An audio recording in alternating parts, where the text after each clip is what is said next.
इसी बीच JD Vance ने बड़ा बयान दे दिया। उन्होंने कहा कि ईरान के पास कोई न्यूक्लियर वेपन नहीं है, कोई एटमी हथियार नहीं है। ईश्वर भी चाहते हैं कि एटमी हथियार हो वहां पर।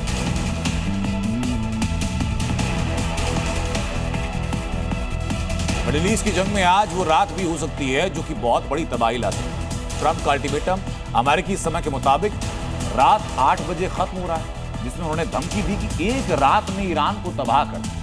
तो ट्रंप के बॉम्ब का सामना करने का प्लान खलीफा ने क्या तैयार किया?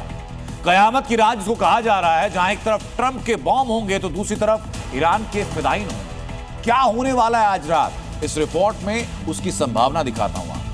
टीवी स्क्रीन पर दिख रहे 15 घंटे 29 मिनट और धीरे धीरे कम होता वक्त। ये वक्त जैसे जैसे कम हो रहा है, घड़ी की सुइयां जैसे जैसे आगे बढ़ रही हैं, वैसे वैसे दुनिया क्या एक बहुत बड़े महाविनाश की तरफ बढ़ रही है। ऐसा इसलिए कहा जा रहा है क्योंकि ट्रंप ने साफ साफ चेतावनी दी है और कहा है कि आज की रात ईरान तबाह हो जाएगा। ईरान के डील न करने पर ट्रंप इतने बेफर गए हैं कि कह रहे हैं कि 8 बजे के बाद वो ईरान के ब्रिज पर, पावर प्लांट पर हमला कर देंगे और ईरान को पूरी तरह बर्बाद कर देंगे। ट्रंप एक तरफ ईरान की तबाही का पूरा प्लान तैयार करके बैठे हैं, तो वहीं दूसरे तरफ ईरान ने भी ऐसा तोड़ निकाला है जिस पर ट्रंप के इस पूरे खतरनाक खाके पर पानी फिर सकता है। ईरान ने अपने देश के युवाओं से आग्रह किया है कि वो बड़ी संख्या में देश के पावर प्लांट्स पर पहुंचे और एक मानव श्रृंखला बनाएं, जिससे कि दुनिया को संदेश दिया जा सके। इसमें उन्होंने ईरान के बड़े खिलाड़ी, सेलिब्रिटी और चैंपियंस को भी शामिल होने को कहा है। ईरान भले ही इसे विरोध प्रदर्शन बता रहा है, लेकिन सच तो ये है कि दरअसल ये कदम उठाकर वो अपने पावर प्लांट्स को बचाने के लिए ह्यूमन शील्ड बनाने जा रहा है, जिससे कि अमेरिका को देश के पावर प्लांट्स पर हमले से रोका जा सके।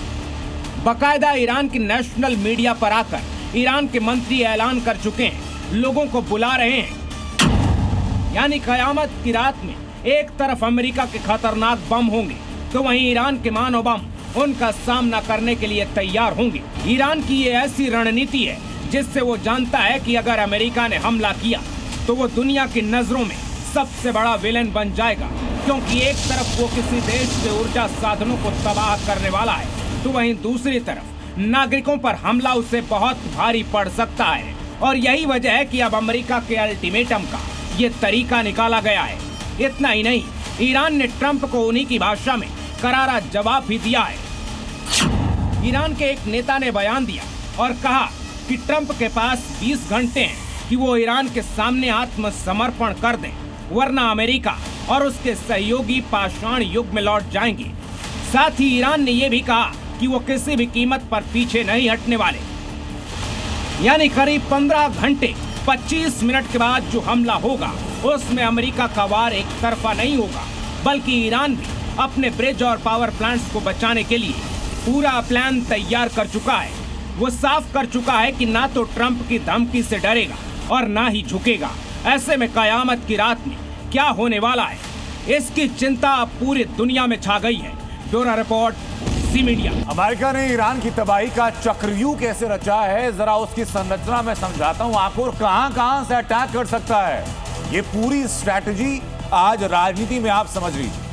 कतर के अल उदैद एयरबेस पर अटैक हो सकता है, ये बॉम्बर ऑपरेशन कमांड हो सकते हैं। इसके अलावा बहरीन में अटैक हो सकता है। अमेरिका की 5th फ्लीट यहां पर है, फारस की खाड़ी से ये बड़ा मिसाइल अटैक यहां से किया जा सकता है। ये दो आपको अब तक मैंने कोऑर्डिनेट बताए। तीसरा कोऑर्डिनेट है यूएई सऊदी अरब।